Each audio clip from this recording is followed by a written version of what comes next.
What up, y'all? It's your boy Dread, and even though I already know that Game 1 happened and Game 2 is tonight, I just want to give y'all my prediction on the remainder of the 2011 NBA Finals between the Dallas Mavericks and the Miami Heat, and just an overview of the 2011 NBA postseason. Now, oh yeah, before I go any further, I know there's a couple of guys who will criticize my NBA videos saying that I don't know what I'm talking about when it comes to basketball. But for the record, the guys who comment that I've been watching basketball ever since you've been swimming around in your daddy's nutsack. I don't need to shout you out, and you know who you are. And thanks for the views ahead of time, because I know you're gonna watch. But anyway, this season, or the postseason anyway, it's been like the Twilight Zone. It's been like topsy-turvy world. Everything that I expected to happen, or most of the stuff I expected to happen, didn't happen. For instance, I didn't expect the New York Knicks to get swept by the Boston Celtics. I did not expect an underdog team like the Denver Grizzlies to beat the San Antonio Spurs. I didn't expect the Atlanta Hawks to hang in there and beat the Orlando Magic. I damn sure didn't expect the Lakers to get swept by the Dallas Mavericks. And I didn't expect the Chicago Bulls to get beat by the Miami Heat. It's been a hell of a postseason, but that's the thing. I love making predictions, but that's why it's called a prediction, because I'm not going to be 100% right all the time. I'm just telling you guys what I think. Now, just to size up the NBA Finals teams, let me start with the Dallas Mavericks first. The Dallas Mavericks, they are looking great, and it's hard to tell who's the underdog and who's the fan favorite in this series in the NBA Finals, especially since the Dallas Mavericks already lost the first game.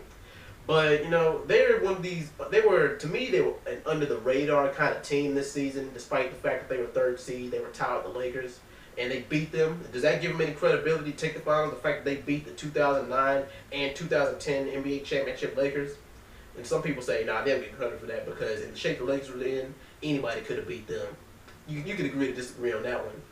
And as far as the starting lineup, they got Dirk Nowitzki leading the team. I mean, he's looking like a world beater. He's looking like Mr. Untouchable in the finals. I mean, he stepped it up to a whole new level. Once again, he was an under-the-radar kind of player for the regular season.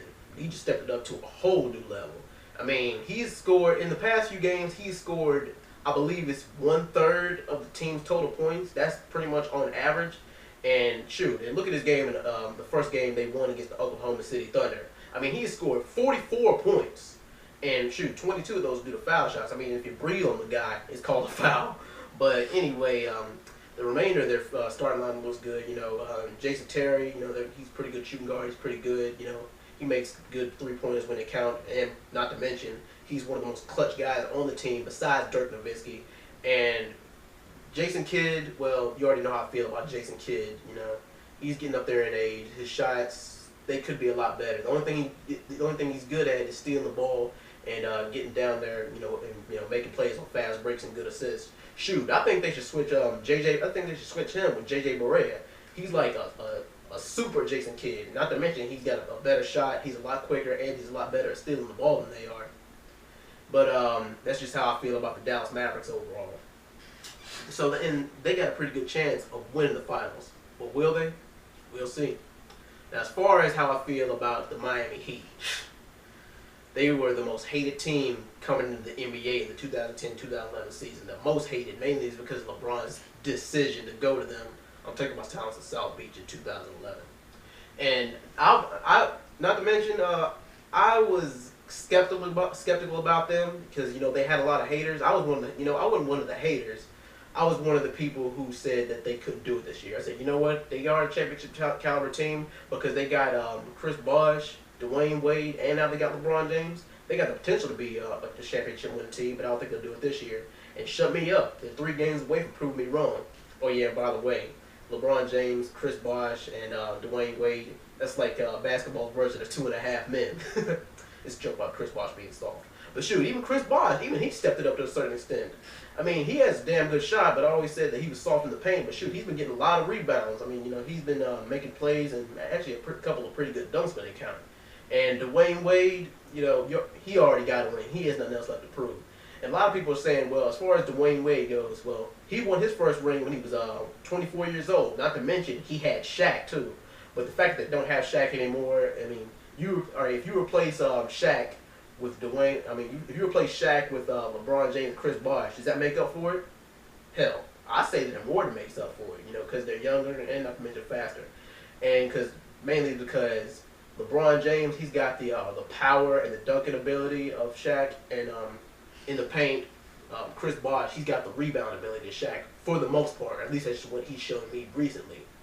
And as far as improvements as to what they can make, I say, Dallas Mavericks, they did pretty good in the opening half against them in the first game. Now, if they could just step that up and make some more fast break plays and maybe get the ball to Dirk Nowitzki and get the ball to Jason Terry a little bit more on the outside, I say they can win most of the games by at least 10 points.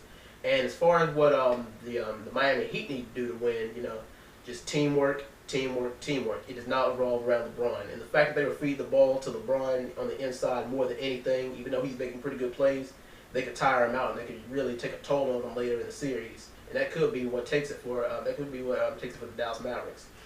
And just to wrap it up here, like I said, I don't know who's really the underdog, but people are picking the Dallas Mavericks to win, maybe in Game 6 or Game 7. And I got to go with the majority vote. I say the Dallas Mavericks will win. What do y'all think?